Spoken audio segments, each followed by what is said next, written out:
Welcome back to our rookie dynasty review. Surface level, I would say we're looking at 5 more quarterbacks. We already have a video out there looking at the top 5-ish quarterbacks, and we're looking at 5 more in today's video. And we've had a couple, things. January 15th has passed, so we know who's coming in, who's entering the NFL draft, who's not. Quinn Ewers is one. He's going back to college. Caleb Williams officially made his decision. And then the big one, one of the reasons why we didn't talk about him in the first video is J.J. McCarthy from Michigan declared for the draft. So, he deserves to be talked about with the other guys in the first video. And in that first video we did, it was Caleb, Drake May, Jaden Daniels, Bo Nix, and Michael Penix. And J.J. McCarthy deserves to be talked in that group, not with the group of guys we're talking about now, because honestly, he could go as high as the QB 3 or 4 in the draft. He could be over Bo Nix and Michael Penix. I don't think he's going to be over Caleb and Drake May. Maybe Jaden Daniels. I don't know. It's going to be interesting. So we're going to jump right in with him, Dad. And I'm going to let you kind of take it away because you're a Michigan guy. You watched basically all their games, I assume, and I watched every game he played in. So he's he came out of high school, I think, either as a 4 or a 5-star recruit, and he sat most of his freshman year. He did play a little bit. He's very mobile. He's got good legs. He's not extremely big, but he's not small. I think, he's like 6'1" or 6'2", like 205, 210. He can move pretty good. So a negative with J.J. McCarthy is he didn't have to throw the ball a lot.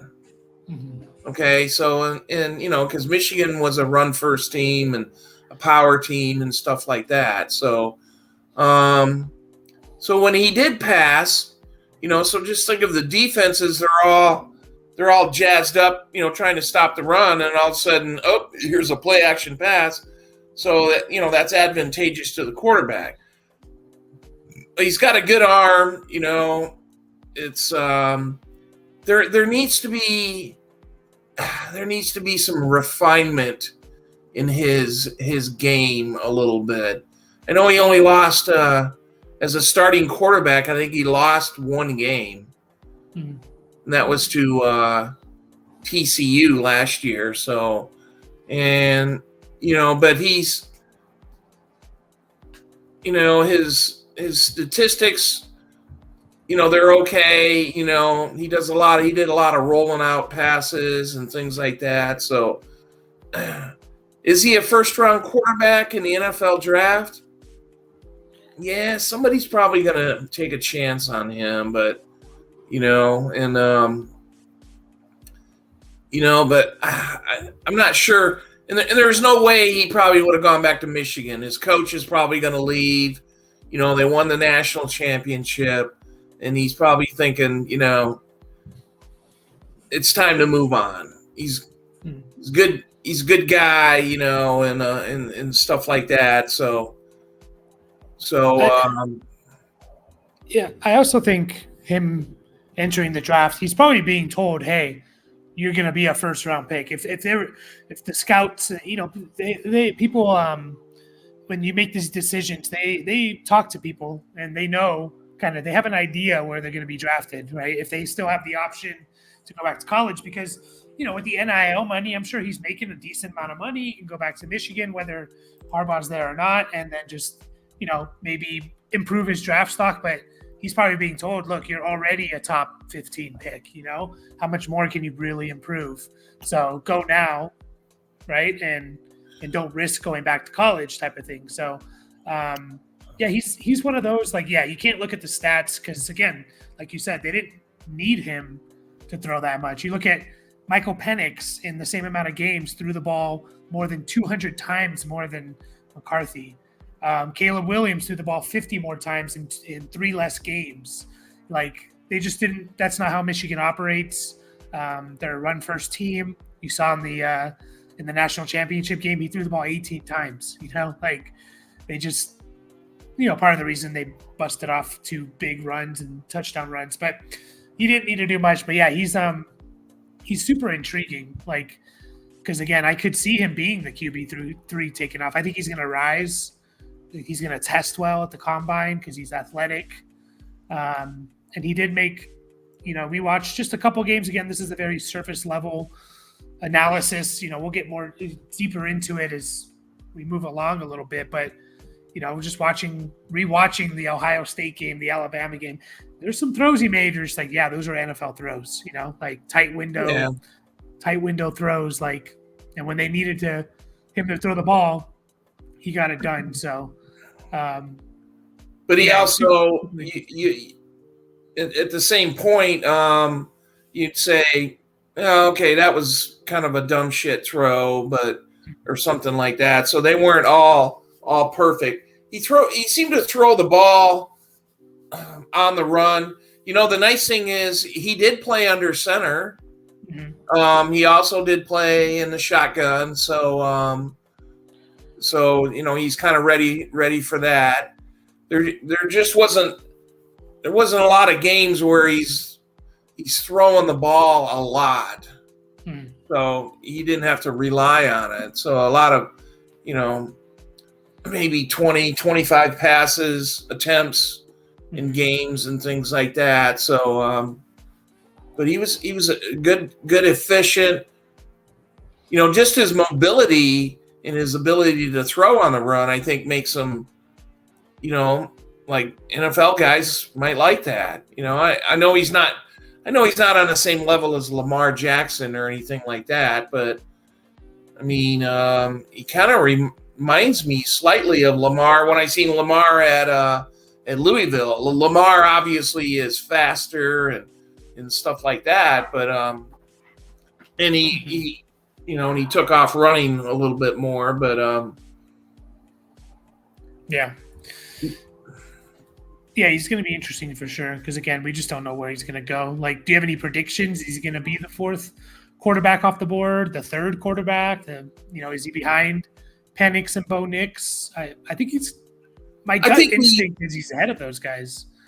Yeah, I'm not – I think Penix, the way he can spin the ball and stuff like that, I think he's – to me, he should – I think he should be number 3 or 4, and then McCarthy will be right in that area. He's better. I think he's better. I think McCarthy's better than Bo Nix. Yeah, it's going to be super interesting. Age does play into it as well. He's 20 right now. He actually turns 21 in 2 days. McCarthy, yeah. Penix will be 24 when he's drafted. Bo Nix, I think, will also be 24. He'll be 24 next month. So age does play into it. Like, we saw a 20-year-old win the national championship, like it's always a little bit more impressive when you have these 19, 20-year-olds doing really well in college. So yeah, super interesting. But yeah, he definitely belongs in that first group of guys. He could be, again, we talked about it, one of the 6 quarterbacks taken in the first round. So I think at the very worst, he's an early 2nd. So now we got 4 more guys after that. It really does drop off in terms of, the talent level. These next guys are probably drafted as like backups with some potential here. The first guy on the list, who I looked at a few different rankings and websites, and he seemed to be the more consistent, kind of the 7th guy after, the Bo Nix, Penix, McCarthy group, and that's Michael Pratt out of Tulane. We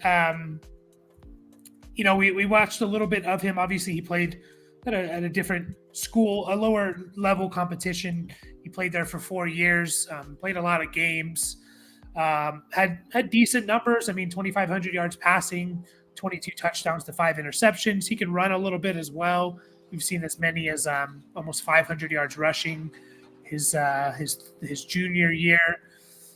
I don't know. When I watch him, I've seen him projected as a day 2 pick, second, third round guy. I watch him though, and nothing jumps off the page when I watched him. Like his windup seemed a little slow. I didn't see any amazing. He definitely has the arm. I saw like a 65-yard bomb. I've seen other people, say that he doesn't have the greatest arm, but when I see him throw it 65 yards, he definitely has the arm strength. But I don't know, just nothing really jumped off the page to me. It'd be interesting to go and watch more games. We only watched a couple games from him. So one of the things I did notice, though, his windup seemed very slow. And that led to, defenders being able to pick off the ball or break up the ball. So any notes for you, Dad, on Michael Pratt? I just thought, I watched a couple of videos of him and I go, yeah, all right. He looks okay. And, he's kind of just a guy a little bit, and, I looked at his stats and, we were just talking about J.J. McCarthy. Well, Michael Pratt and J.J. McCarthy almost have the same senior numbers, I think, like 2,500 yards and 20 in the mid 20s and touchdowns and stuff like that. So it's like, and he definitely, Michael Pratt threw the ball a lot more than McCarthy. So, but yeah, I don't know. There's not, he's got physical size, 6'3", 220. So he's been playing. He played at Tulane there for. He's 22 years old, so he's, he started almost 4 years. So we're talking right from the get go, the freshman year, which was a COVID year, but. Yeah, I don't know. It'll be interesting. It's kind of being non-committal about this guy because there's just nothing to really hang the hat on, I guess. Yeah, nothing that jumped off the page. Again, we only watched 2 games, so we'll have to watch some more. But he almost feels a little bit like Tanner McKee last year. Not in terms of how they play, but a lot of people were projecting Tanner McKee as like a second, third round pick, definitely a day 2 pick, and he fell all the way to the 6th round, right? So it feels like maybe as the draft process goes a little bit, the combine, all that, maybe this guy Michael Pratt falls a bit, and we expect him to go here, and he goes a few rounds later, right? So someone has to like him. And again, when you have 6 first-round quarterbacks potentially, that's a fifth of the league that's potentially going to draft a quarterback in the first round. And then you think about it, teams that need quarterbacks, what is it? 12, maybe 15 of them. You're getting rid of half or a third of the teams that need quarterbacks. So, he could fall just for that reason, I think. But yeah, we'll be interested to see more of him.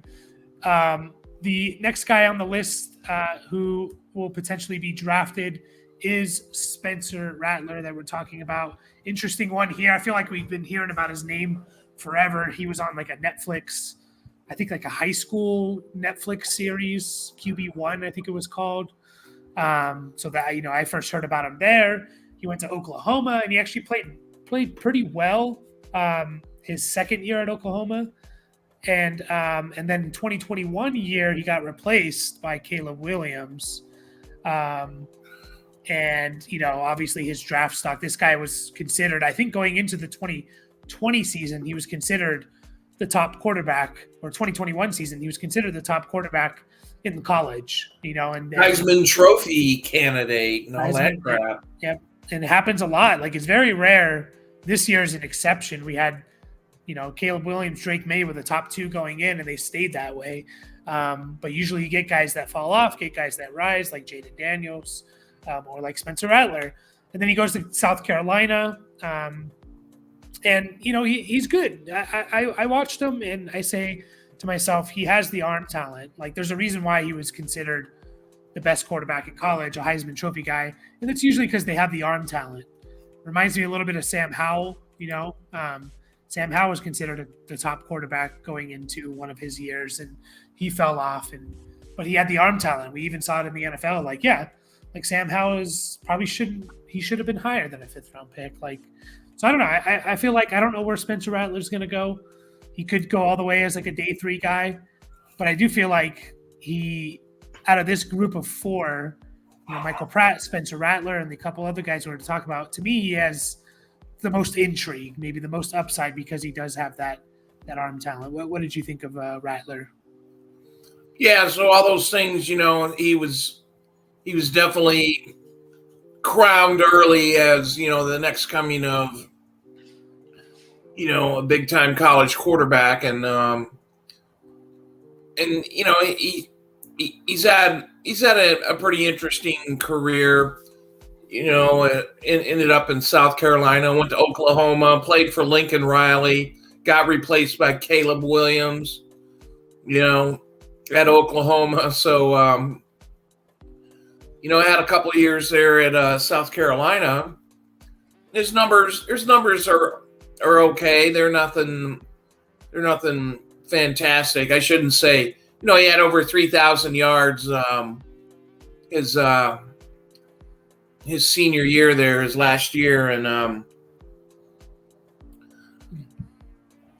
19 touchdowns. So it wasn't great or anything like that. So it's just, but he is pretty talented. I think he could end up somewhere, and Sam Howell's a good comp, I would say. So we'll just have to see how it all shakes out. So I think he's a little better than Michael Pratt. So too. Yeah, if I had to start ranking these guys and stuff like that, and yeah, no, out of these 4.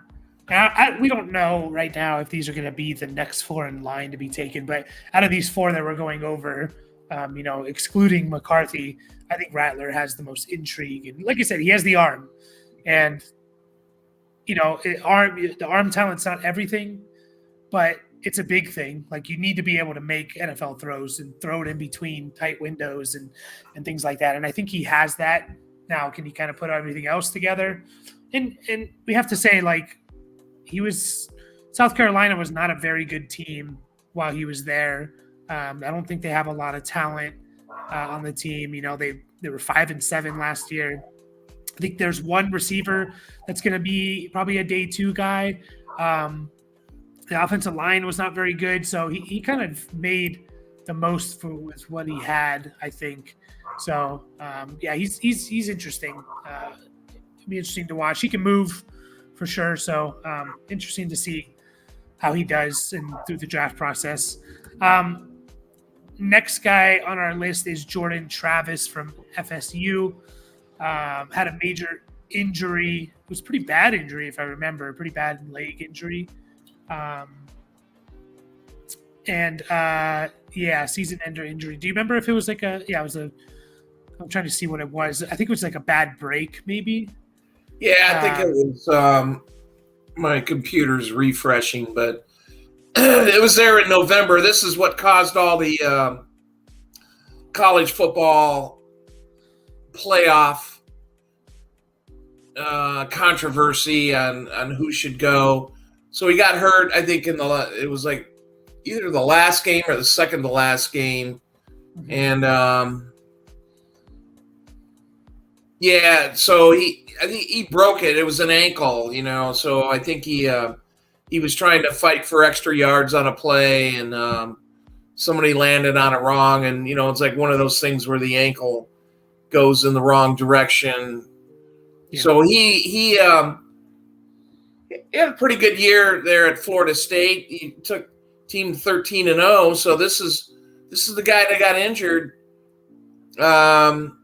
And they basically punked out Florida State from the college football playoffs. So, but he's like, like the most of the quarterbacks that we're seeing here, he's 23 years old, so he's got some experience and stuff like that. So he's played there at Florida State for, because of COVID, it was 1, 2, 3, 4, 5 years. So, and the last 2 years he started 13 and 11 games. So he was number 5 in the Heisman Trophy.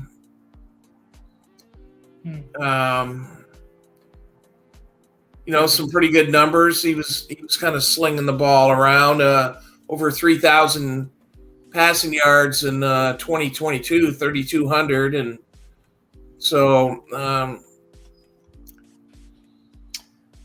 he's another one of those where it just like didn't feel like anything jumped off the screen while watching. Like, again, you watch some Spencer Rattler and you see some plays and you're like, oh, that's a really good play. I can can we get more of that? Can we build on that? Whereas like Jordan Travis just like saw some really bad misses when throwing the ball, like missing wide open guys, throwing over that, overthrowing them, and I don't know. It just feels like there's not a whole lot of upside here. Again, like a lot of it's going to depend on where they get drafted, but he just feels like a 5th, 6th round guy that someone takes a shot on to be their backup, and not much excitement behind it overall. Yeah, he can move, but did have a bad injury. So I don't think he's not going to be, he's going to probably fall because he's not going to be testing at the combine and stuff like that. Right. So yeah, he's not going to be at the Senior Bowl. And, no. Yeah. He won't even, I can't even see him having pre-draft workouts and stuff like that. It's going to be so you're going to have to base a decision. So, yeah, so he's going to get drafted later on and stuff like that. His physical stuff, he's like 6'1", 212. I mean, that's okay for a quarterback. So, yeah, decent size and stuff. So, I don't know. Not a whole lot of excitement here. Again, it's really, really exciting. The top 6 guys. Spencer Rattler's a little exciting. Michael Pratt, I guess, if he does get drafted in 2nd and 3rd round, he's going to be, someone that's, in terms of dynasty rookie drafts, is going to be a guy you're going to take. But after that, it kind of drops off, and it kind of continues with the next guy, and Joe Milton from Tennessee. Dude's a huge guy. Like, he's like 6'5", just big specimen. He played at Michigan to start his career for 3 years. Couldn't really take over the job there for I think it was Cade McNamara was the guy there. Then he went to Tennessee. He couldn't beat out Hendon Hooker. Finally, he got his chance his 6th year in college to be the starting guy at Tennessee last year in 2023. And I don't know. There's just, again, Tennessee for one is hard because the offense they play. It's hard to analyze and figure these guys out. And again, it's just nothing. He can move. He's a big guy. He's not like a Lamar, Justin Fields moving. He's more closer to like a Josh Allen or a Cam Newton type of guy. But he's got he is a big boy, and he's got a cannon for an arm, and that's good sometimes and not so good other times. So, I remember watching him at Michigan. He played the COVID year, which I think they only played 6 games, and he was kind of, inconsistent at best. So I know that was a few years ago. When I seen him play at Tennessee, a couple games, he was kind of the same way, and, you'd get some nice plays and you go, wow, that looks pretty good. And then you see some other ones, you go, what are you doing there, and things like that. So, but I can't see this guy making. I don't know. I don't know how he takes the next step. I guess is what. Yeah, He's had a lot of years in college, so that's the biggest thing. A lot of years in college, and again, like he got his chance his third year at Michigan, and then he left because Cade McNamara was going to beat him out, and then he sat behind Hendon Hooker. And we're talking about guys. Cade McNamara, I don't think was even drafted. I assume I haven't heard his name since Michigan. well, Hendon Hooker. Yeah, Cade McNamara eventually, because J.J. McCarthy beat him out. That's funny. J.J. McCarthy beat him out, and he transferred to Iowa, and he played at Iowa this year, and then he got hurt. So you basically what it comes down to is like this guy Joe Milton couldn't beat out McNamara, couldn't beat out Hendon Hooker, who we liked, but he's not like he's a blue chip first round. What was he? A third round pick? He's not this amazing prospect. So someone's going to take a chance on Joe Milton. I almost guarantee that. Like, someone's going to take a chance because they see 6'5", 240, and the guy can move, and he has a huge arm. But, like, someone will take a shot in the 5th or 6th round. But I don't really see it materializing into much unless he just gets into the perfect system, gets an opportunity. So there is the intrigue always when you see a guy who's, 6'5", and this size and has a cannon of an arm. So, but he's 24 years old. Yeah, you know who he's physically built like is Anthony Richardson. Yes. And people are going to bring that up. Well, what about Anthony Richardson? Right. Anthony Richardson was like much younger for one, more explosive of a runner. And, I think just more of a gifted passer. Joe Milton to me is kind of like, it's a touchdown or check down, like, he's going 60 yards for the touchdown or he's checking down to the running back, right? And, that could work in college. And in Tennessee is, again, they make it super easy for guys that just put up huge numbers, quarterbacks and receivers. So, it's kind of a negative in that sense. But if you just watch like Hendon Hooker in the Tennessee offense last year and Joe Milton, you can just see the difference. It's skill level, in my opinion. We'll keep an eye out. Maybe there's going to be other guys that probably sneak in that we don't even talk about, that start getting hyped over the next couple months. And we're going to start looking at running backs next. Dad, any last words on these quarterbacks here? Specifically the guys, not J.J. McCarthy, but these other 4 guys. Rattler, maybe is the one to look at. The other guys are they're just a guy, just another guy or something like that, and it's just we've seen a few of them come through the NFL.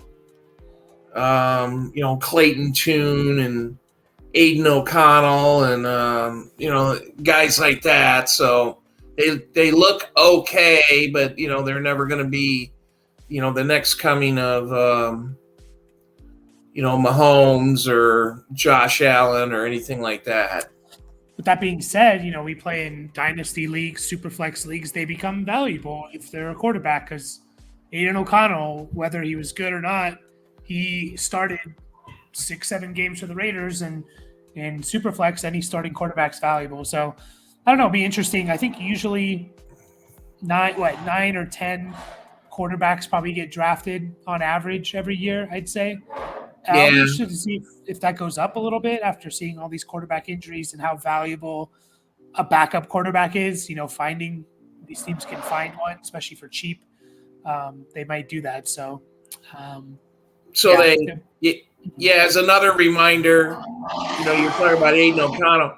They started 66 quarterbacks in the NFL this year, which was 2 under the record in 2021. So we're talking about back-to-back years of over 60 quarterbacks starting. So I think there's, So you dynasty guys, you can't. I think Clayton Tune ended up starting at least one game, didn't he? Yep. So he started one, and essentially every quarterback and every backup quarterback should be on rosters at this point in Dynasty Superflex. So, these guys, the Spencer Rattlers, Michael Pratts, they could very well be Joe Milton or even Jordan Travis. They could very well be the backup quarterback for a team heading into 2024. So, you need to just keep an eye on these guys. We'll get more into them as things progress. Senior Bowl is going to happen soon. Combine's coming up, so we'll get some more information. But yeah, we'll be back with some running backs, and it's not a very deep running back class. So no, not at all. And one of the better ones went back to college, surprisingly, and Travion Henderson for Ohio State. So yeah, but there's going to be some guys that pop up for sure. So we'll be back there. As always, like and subscribe. Catch you guys next time.